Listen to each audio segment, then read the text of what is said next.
Hello and welcome back to another review. This one's going to be on the 115mm angle grinder. Now, if you've noticed something different from my last video, that's because we're on a different bench. This one is the wood bench, where I keep all my pieces of wood. That bench has too much bloody sun coming off of it and burns the back of my head, so we're on a bigger pair of shelves, really. That's the small shelves, these are just bigger shelves. Anyway, that's not the point of this video. The point is to show you about this grinder. Now, this grinder goes for sale at Bunnings for $60.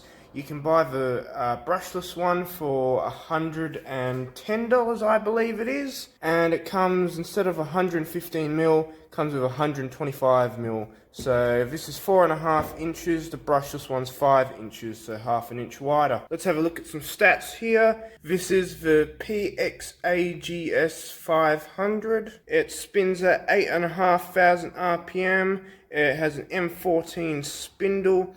The disc diameter is already, as I've said, 115mm. Now, when I was looking at purchasing this, there was some complaints on the Bunnings website saying that this switch, there was two complaints in general.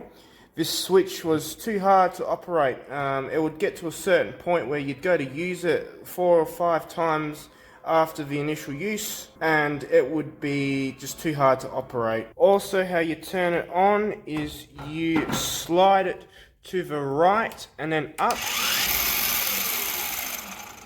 The brushless model is a bit easier, I think. It's just up and then down. You don't have to slide it to the right. It's just up and then into that groove. Now, the other problem was that with the cutting power of this, people would say that it's okay for grinding, but when you go to cut something with it, it just cuts out. It's very hard to cut something. Now, I have used this for around 2 years. I bought it about 2 years ago. I was originally going to buy the brushless one, but I couldn't find the brushless one, so I settled for the brushed version. And to be honest, it hasn't let me down at all. Yes, you do have to be a little bit patient when cutting through certain metals, especially thicker shit, but usually it runs just fine. It cuts through just fine, and hopefully this video will explain some of the things I find great about this tool. Bloody hell, the interruptions, I tell ya. If it's not planes flying overhead, it's fucking people using whippersnippers improperly. Anyway, what this grinder comes with is a side handle as well, a grinding disc that I still have, and I'll show you that in a second, and a grinding guard that I broke. How it got broken is I got angry with this one day, and I actually threw this whole grinder across the road. So that will tell you something about the longevity of these tools. If it can survive being thrown across the road, well, it must be a pretty good bloody tool. Also, they did me dirty. They said that the guard was going to be a quick release. No, you had to actually fuck around with a screwdriver to tighten it. So I was like, well, that's a bit of a shitter, isn't it? So I got rid of it. And yeah, I haven't seen it since, so that's fine. This is the grinding disc that comes with it. It's being used, obviously. It's not very good, so I don't use it at all anymore. I still keep it. I don't even know why. These are what I use now, just flat discs. They seem to do a pretty good job of metal, and if I need to sand down any wood, these are very versatile tools. You can use them for all types of things: concrete, wood, tiles, metal, of course. Now we've got the fucking blower going next door. Fuck it, we can even cut perspex with an angle grinder. First on the agenda, I'm going to grind a little bit, show you how good it is, cut a little bit of this mailbox post. It also comes with the pin wrench that has also seen some better days. You know, able to get that off the flanges and put on a sanding or a grinding guard or a grinding wheel, sorry, and then put that bastard on there. Make sure it's tight enough. Hold the little release button there. There we go, should be in. Now, it is always good to clamp your shit in. I'm just using my trusty old foot off screen. Alright, so I'm just going to grind along just like that, and then I'll put a bit of pressure on, see how much pressure it takes to stall. We'll do cutting tests as well, see how much pressure that takes to stall, and we'll wrap it all up at the end. For this test, I'm using a fully charged 4 amp power battery. Let's have a go.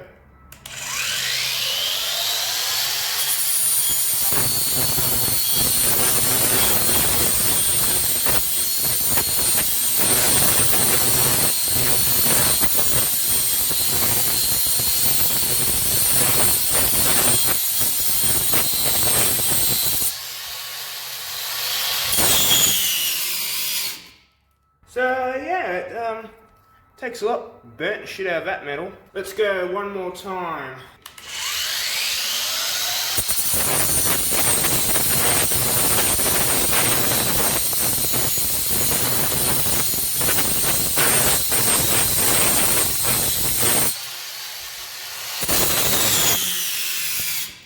I don't know about you, but that is quite a bit of power just for a little motor, and it is burning the metal just to stop it. That is quite a bit of power. So it's either people were using this way too aggressively, or it's got a lot more power than what people think it does. Alright, let's try for cutting now. Also, when it does stall, it will always leave the switch in the on position. You have to reset it just by pulling it down.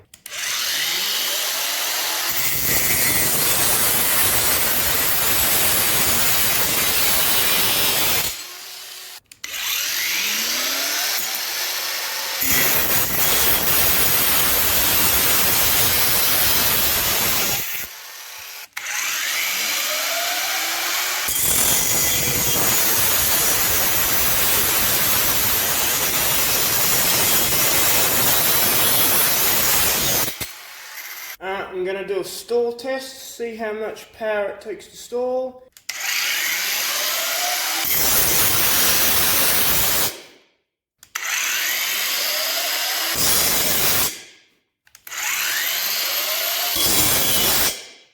Also, when we were cutting, that was the first test. It got almost all the way through. The second there and the third, obviously, yes, my cuts aren't straight. They don't have to be because we're just demoing this. Next up, sanding. Don't really know how I'm going to record this yet, but yeah, sanding, I guess.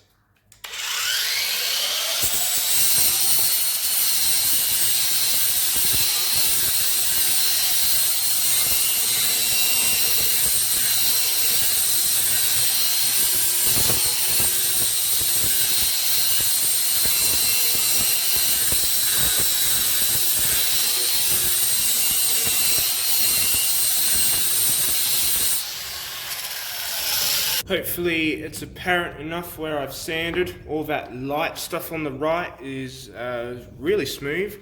All the dark shit is a bit coarser. So yeah, it's very versatile, these angle grinders. Also, how about a bit of roof cladding?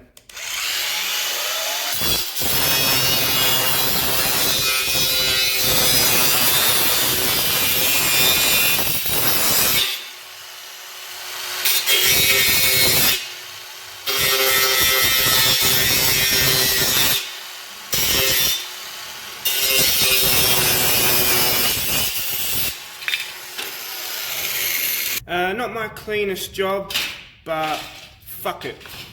We're just demoing it, doesn't need to be clean at all. Finally, a bit of perspex for the hell of it.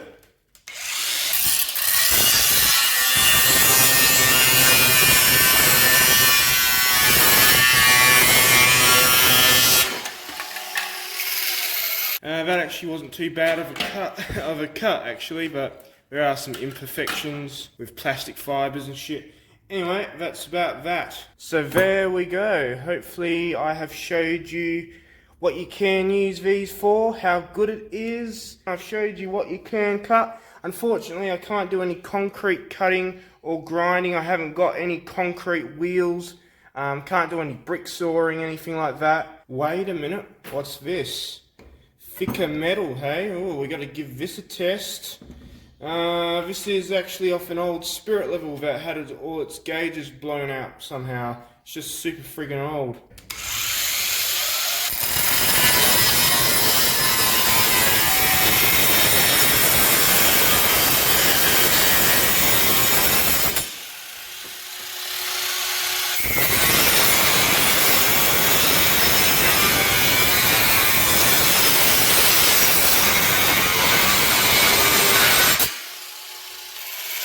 It cut through that quite effortlessly actually, and that's about maybe 5 mils thick, so half a centimetre. I know that doesn't sound like much, but when you cut thicker than what, maybe thicker than 3 mils, it tends to get a bit harder for these machines. I mean, look at the thickness of these. Super skinny. I mean, look at the difference of that. It's also a little bit too hot to handle right now, but cut out a little eye. There you go, a little eye. Okay, this is the final close. Let's see how much battery life she has left. That's still full battery. Not too bad at all. As the finishing products go, I hope you did enjoy this video. I hope that it showed you if you need this, or maybe you need the brushless model. Maybe we might buy the brushless model to test and have a go at. If you did like it, please chuck us a like. It's much greatly appreciated. Until next time, we'll see you in the next one.